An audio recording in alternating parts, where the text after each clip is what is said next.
kita itu bergantung banget sama kendaraan pribadi gitu. Secara otomatis jalan kan akan macet banget. Orang-orang Samarinda nggak tahu nih halte nih fungsinya buat apa. Dikira buat tempat neduh. Padahal kan seharusnya fungsi yang benar adalah kita duduk di sini, entah kita nunggu bis atau kita nunggu tram. Fungsinya kan seharusnya seperti itu.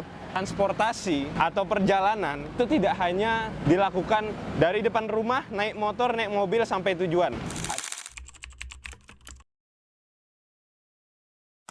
Halo, nama aku Favian, aku dari komunitas Transit SMR, dan aku di divisi kreatif. Ya, kalau aku Erza Tegar Hati dari Transit Samarinda sebagai penulis, sebagai researcher juga, ya mengerjakan semuanya lah, membantu Favian juga, kadang Favian bantu aku juga gitu deh. Kalau founder-founderan gitu sih kita nggak suka ya, nggak terlalu suka menyebutnya karena kita ya udahlah egaliter aja, sama-sama aja. Tentang bagaimana berdirinya ya sebenarnya Ini kayak dari keresahan kita sih, kita ngelihat berbagai kota di dunia itu hidupnya itu jauh lebih baik, dan kami berpikir bahwa transportasi umum itu merupakan salah satu faktor di mana itu bisa meningkatkan kualitas hidup masyarakat di berbagai kota di dunia.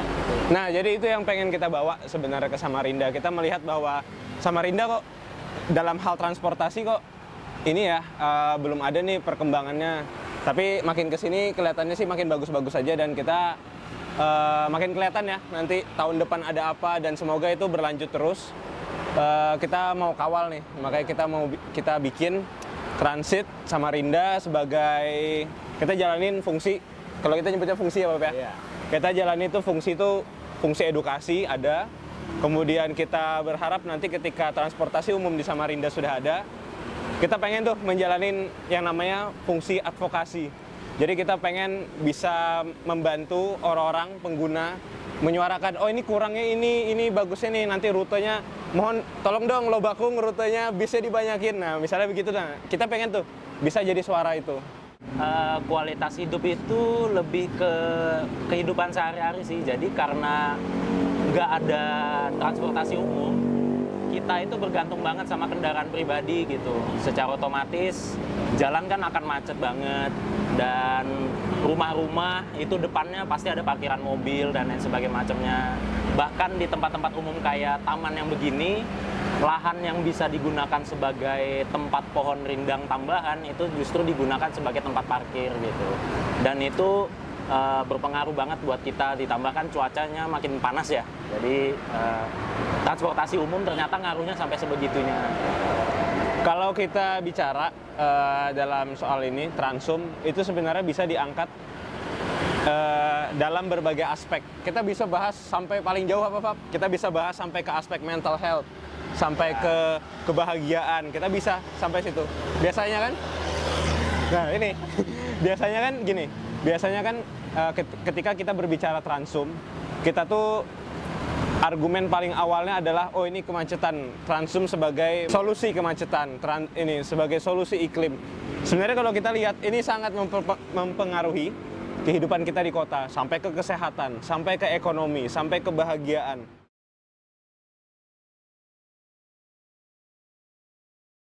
Kami mau menyampaikan, membumikan lah ya, membumikan tentang pengetahuan transportasi umum dan juga tata kota yang baik dan benar itu seperti apa begitu.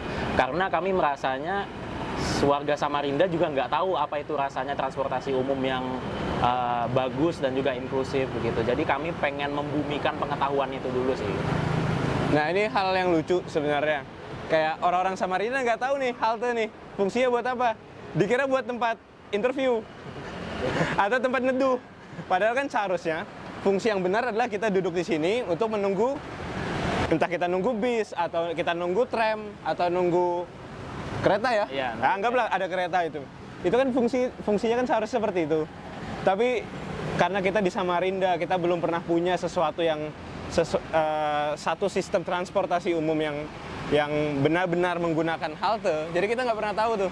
Nah jadi fungsi transit kita berharap bisa membantu menyebarkan pengetahuan ini bahwa transportasi atau perjalanan itu tidak hanya dilakukan dari depan rumah, naik motor, naik mobil sampai tujuan. Ada cara yang lebih baik, ada cara yang lebih sehat. Di sini kita berjalan dari rumah. Apakah kita bisa berjalan ke sini? Nggak mungkin kan? Rumah saya di Lubakung, Mbak. Masa saya jalan kaki ke sini? Ya, harusnya ada sistem transportasi yang membawa saya dari depan perumahan ke sini, ya mungkin tambah lagi lah jalan kaki sedikit kan. Jalan kakinya dapat, sehatnya dapat. Cuman kita perginya ya nggak harus Berantem ya.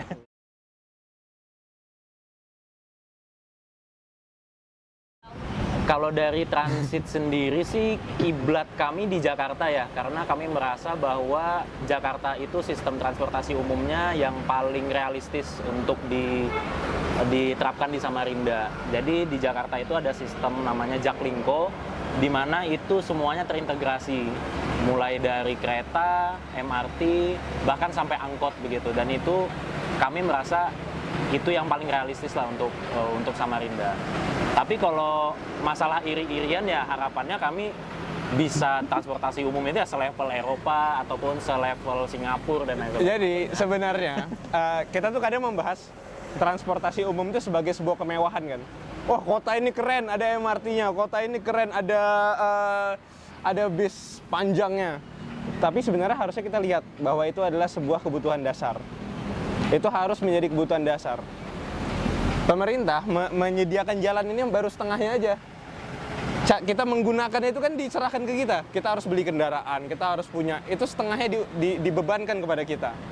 Nah, seharusnya di kota yang baik, jalan ini ada, tapi sistem untuk kita menggunakan jalan ini juga ada. Yaitu dengan apa? Dengan transportasi umum. Nah, begitu. Tapi kalau kita bahas kota ya, Fab ya, referensi, wah kita banyak sekali.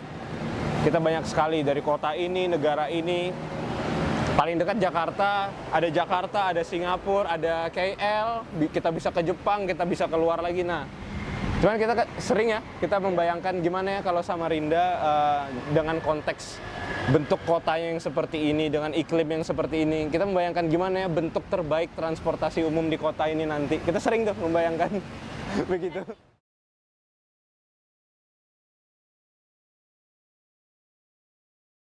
Kalau sejauh ini sih kami bergerak di bidang media ya. Media Instagram, kita bikin video, kita juga bikin beberapa poster buat edukasi di akun Instagram kami. Tetapi juga ada beberapa kegiatan dari kami yang kolaborasi itu bareng komunitas-komunitas lain.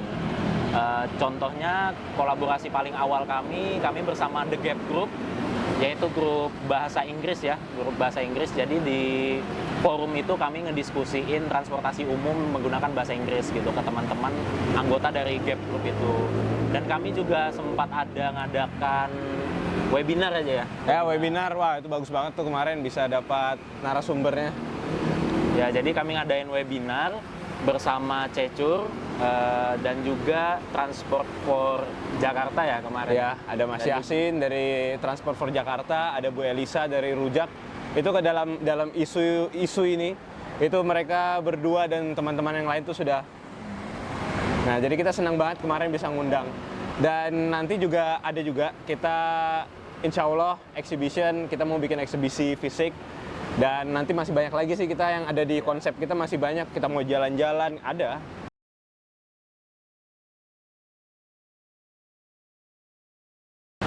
Kalau kita lihat respon ya, selama ini baik.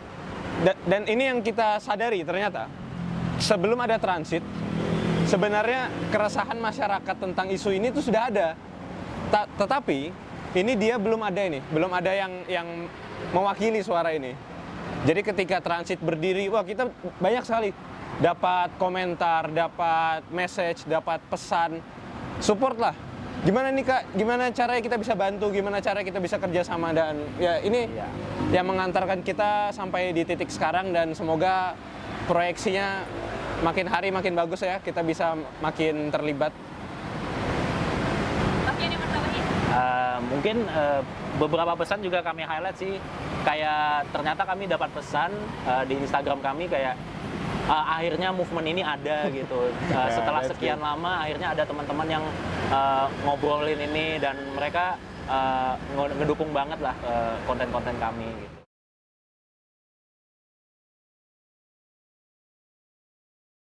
Kita mau, tapi kita kan nerima informasi ya tentang transportasi umum perkiraan kuartal 2 tahun depan.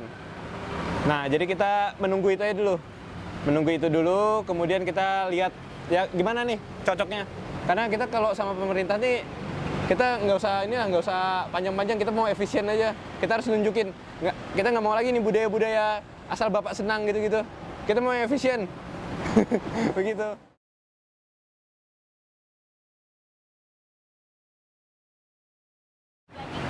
Alhamdulillah nggak ada sih. Kita sudah memahami juga ya Bapak ya. Dalam kritik, dalam saran itu yang mana yang oke, katakan yang secukupnya lah ya. Kadang kita harus pintar-pintar juga. Kita harus ngelihat selangkah dua langkah di depan dalam urusan seperti ini. Jadi salah satu kata kunci buat kita adalah yang penting kritik ini tersampaikan. Soal bumbu-bumbu emosionalnya, kalau nggak perlu, nggak usah. Kalau perlu, ya kasihlah dikit-dikit. Cuman kalau nggak perlu, ya nggak usah. Yang paling penting adalah kritiknya. Kita sekarang lagi nunggu. Ini nih, nunggu nih, bisnya nih, mana bisnya? Cuman kan kita harus sabar ya. Kita harus sabar. Dan maksudnya kan dalam menjalankan ini ya, menjalankan fungsi edukasi, kita bisa mengulang-ulang materi. Oh, kita butuh transportasi umum. Dengan sesering itu, cuman kalau kotanya belum ada, kita ngomongin apa? Begitu, itu keresahan kita. Ini dua sisi. Di sisi masyarakat, kita sadar konsep transportasi umum ini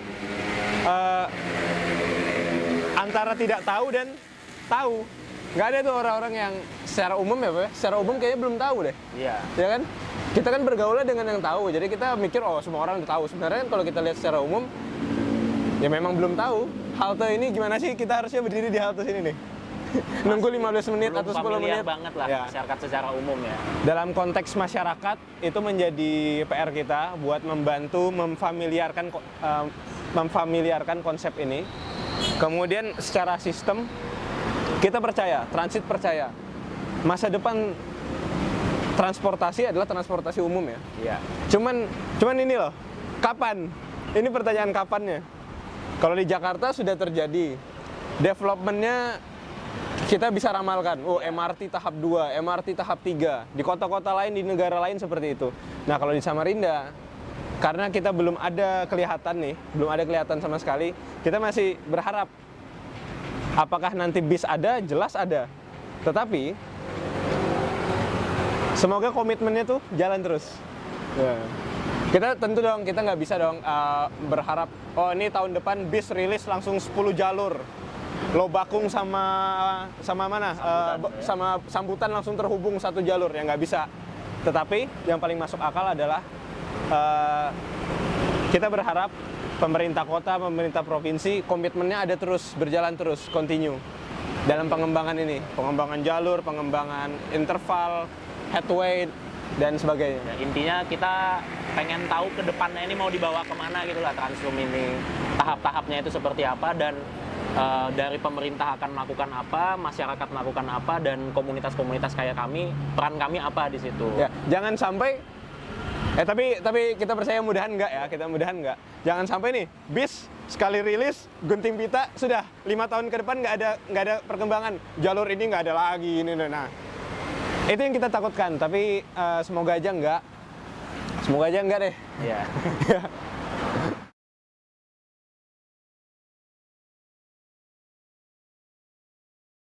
Itu yang kita coba lihat. Kita kan terima informasinya. Tahun depan perkiraan kuartal 2, kuartal 3 ini launching. Itu informasi yang kita terima. Kemudian dalam hal transportasi umum, agar bisa menjadi sebuah konsep yang meresap di kepala masyarakat, ya itu butuh waktu. Kita bilangnya ini jangka menengah, kita bilangnya ini jangka panjang juga bisa. Agar naik bis itu bukan menjadi wisata aja. Hanya menjadi wisata aja. Tapi ini harus menjadi transportasi beneran untuk kerja, untuk bermain, untuk sekolah. Nah, ini harus dijadikan. Terus kebutuhannya apa? Agar ini bisa agar ini bisa menjadi transportasi yang benar-benar dibutuhkan oleh masyarakat adalah jalur ini harus sesuai dengan pola perjalanan masyarakat sekarang. Samarinda, berapa persen yang tinggal di Sungai Kunjang, berapa persen yang tinggal di sini. Ini harus terhubung nih. Agar mereka bisa menggunakan transportasi umum, itu nggak sesulit mereka bawa motor, bawa mobil sendiri. Karena perilaku manusia kita lihatnya kayak air ya, Fab ya. Kalau repot ya nggak dilakukan. Yang paling mudah pasti yang dilakukan. Gitu. Iya. Dan kami pengennya transportasi umum ini terintegrasi itu sampai itu udah jadi kebiasaan gitu lah.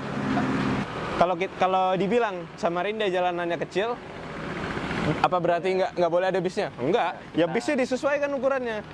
Kita lihat Jakarta, Jaklingko, orang nyebutnya Jaklingko, tapi itu namanya kan Mikrotrans. Itu kan speknya kayak angkot tuh, lebarnya ininya kayak angkot. Memungkinkan masuk mana? Masuk depan-depan gang, masuk ini jalan sini. Ya nggak bisa dong setiap jalan di treat kayak bis panjang low deck. Ya nggak bisa, harus disesuaikan dengan tata kota, harus disesuaikan dengan kondisi kota, dan ini juga iklim juga harus disesuaikan. Nggak mungkin bisnya nggak dingin, nggak mungkin kan? Nah, gitu deh.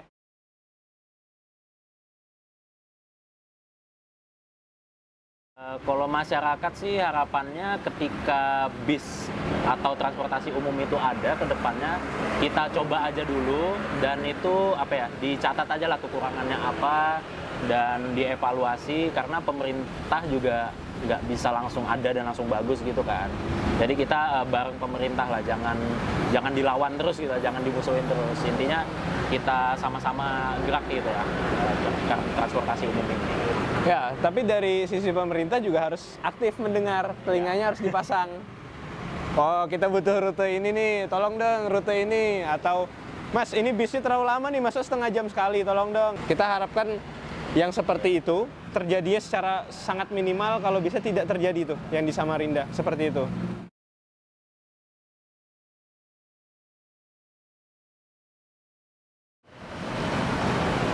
Dalam isu ini, transportasi umum, ini adalah sebuah perjuangan yang membutuhkan waktu, karena kita benar-benar membangun sebuah sistem, sebuah kebiasaan baru, yang kita berpuluh-puluh tahun naik motor, naik mobil.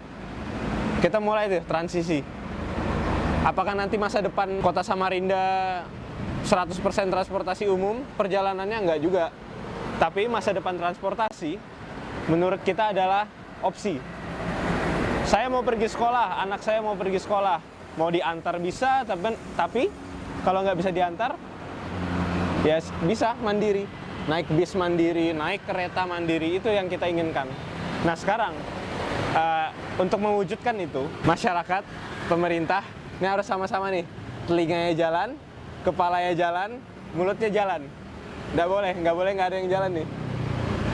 Karena yang namanya komplain pasti ada, yang namanya saran pasti ada, itu mohon didengarkan. Karena pengguna transportasi umum ya kita-kita kan. Nanti kita bisa ngerasakan.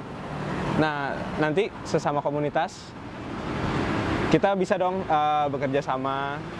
Masing-masing dengan interestnya masing-masing, kita boleh nih bikin acara. Mungkin nanti kalau sudah ada bisnya, kita jalan-jalan bareng-bareng naik bis. Kita mau membaca buku, tapi intronya naik bis dulu. Nah itu kan keren tuh. Nah nanti komunitas-komunitas yang lain, kita sangat terbuka. Seperti sekarang, beberapa sudah menghubungi kita. Nah kita pengen tuh lebih lagi apa yang bisa kita kerjakan buat Samarinda.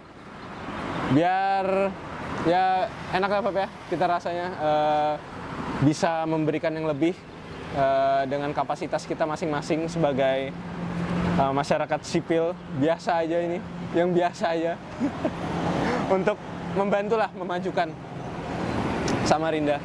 Oke, kalau dari aku sih Transit SMR ini kan kami berempat dan itu kami masyarakat sipil biasa aja gitu lah, nggak ada yang punya background di tata kota dan lain sebagainya macamnya gitu. Kami cuma mau berpesan sih, semua komentar teman-teman dan juga semua interaksi teman-teman di akun Instagram kami itu berarti banget. Kami dapat banyak banget data, banyak banget insight dari masyarakat di Samarinda.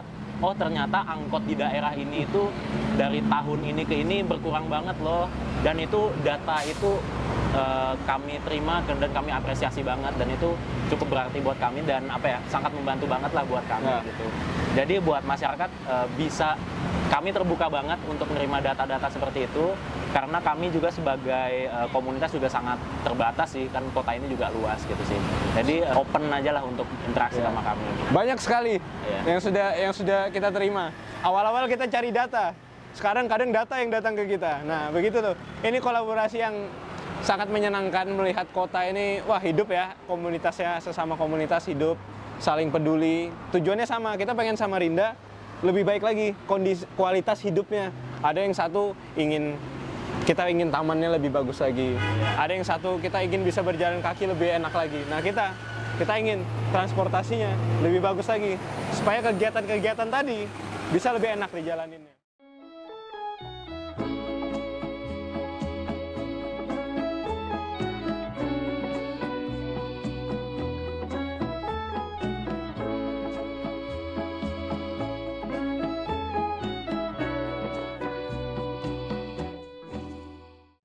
Misalnya nih ya, ini selain taman, kita kan membahas pagar ini. Pagar ini kita sebenarnya nggak ada masalah. Tapi masalah kita adalah pagar yang ada di depan zebra cross itu. Masa orang zebra cross udah nyebrang, disuruh manjat. Itu kan bahaya, mereka jadi lebih lama di pinggir jalan kan. Sedangkan kan tujuannya untuk menyeberang itu supaya mereka nggak lama di jalan. Mereka nggak terekspos dengan bahaya yang di jalan. Nah, tapi ini nggak cuma di taman ini. Kita melihat ini di titik-titik kota banyak sekali. Bahkan di trotoar yang baru dibangun pun kita melihat kejadian serupa di Jalan Juanda, trotoar baru, tinggi sekali, kerbnya tinggi. Tapi di depannya ada zebra cross. Harusnya ada yang namanya rem, turunan naikan. Nah ini kita naik nih, begini naiknya. Itu kan nggak bagus, itu kan nggak sesuai. Nah kita harap entah kontraktor, entah apapun itu namanya, mulai harus lebih sensitif dengan itu. Oke, buat teman-teman semua boleh follow Instagram kami. Itu untuk sekarang itu media utama kita di transit.smr, Transit Samarinda. Kemudian dari situ kita bisa interaksi. Teman-teman kalau ada opini, ada unek-unek atau ada apapun itu, kirimkan ke kita. Kita semaksimal mungkin kita lihat apa yang bisa kita kerjakan dari itu ya. Begitu deh. Terima kasih banyak. Dadah dulu. Kita naik bis. Ya, naik bis.